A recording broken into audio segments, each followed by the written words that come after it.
Dear designer, I'm Jack and I'm about to complain a bunch about rulebooks.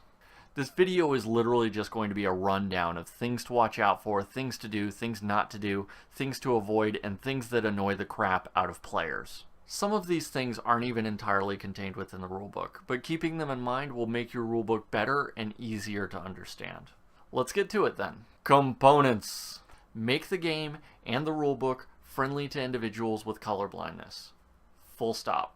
State loudly and clearly in a big gilded box whether or not your game is component limited. And by that I mean, can I do a thing if there are no more components available to do that thing? State exactly how to handle things when a component limit is exceeded. Make sure players can tell the difference between the front or face of a card or token and its back. Even if you think it's super obvious, a picture with labels of back and front can save some players a lot of headaches. If you have a lot of components or a complicated insert, include a key for how to put the components back in the box. Be extra picky about your insert and make sure it works with your components in a practical way.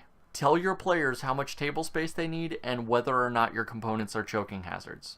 Setup. Have an image of the completed setup of the game with numbers or letters on all of the components, linking them to their step in the setup instructions. If players have to make any strategic decisions during setup, include either a first game setup or information that will help players make that decision quickly. If you have a first player in your game, make selecting that player both random and speedy. Don't include any more than absolutely necessary during the setup instructions. Once a player's played your game a few times, they don't want to have to read through extra details and flavor text just to get through the setup of your game. Key concepts. Now that your setup is done, you can slow down a little bit and share some key concepts or some universal rules for your game at large. But don't let this get out of hand. These key concepts and core rules should only exist if they reduce the overall complexity of your game. For example, don't spend this time explaining the use and resolution of dice if all of that only happens during one phase of the game, or if it can easily be contained on a reference card. Something to seriously consider including at this point, however, is what trumps what when the rules and actions and effects all collide and something needs to come out on top. If two players are trying to do the same thing at the exact same time, who gets to go first?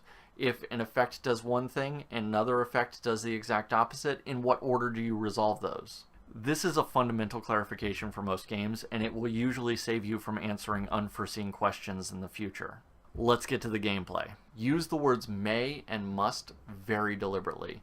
Be clear about when your players are required to do something and when they may choose not to do something if they don't want to. If you don't want to use the words may or must every single time that one would come up, be very clear about whether your players should assume that everything is compulsory or not. Be extra clear about what information is hidden or private and what is public. A very common focal point for this debate is discard piles. If I'm about to play a card that would affect a discard pile, can I look through it first? Can I look through another player's discard pile to find out what cards they no longer have access to? And so on.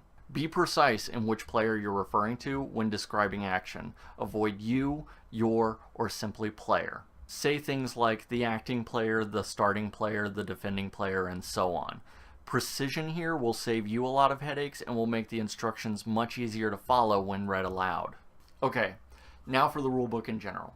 Have a PDF version of the rulebook available online. Have a video explanation of the rules available online. Have an errata and FAQ available online. Put a short URL on the rulebook that links to a page that has all of these things on it.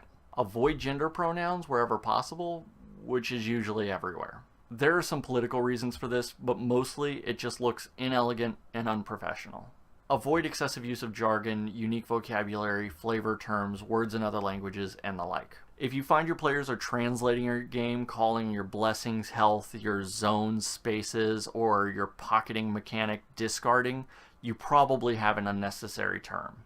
Every word you use that isn't part of the standard gaming lexicon adds a point of complexity as players have to translate it. As well, this necessary translation can actually highlight the gaminess of a mechanic more than if you just use the most common term out there. This can really pull players out of the magic circle. Make sure your rulebook has page numbers. A table of contents and an index might not be a bad idea either. Make sure your examples use mechanics and components that still exist in the final version of your game. Know the difference between errata and frequently asked questions. Errata is for when you got something wrong and you need to fix it. Frequently asked questions is for when players might have a question that they can't answer quickly. Needing either of these things is not necessarily a failure on your part. Accidents happen, unforeseen issues happen.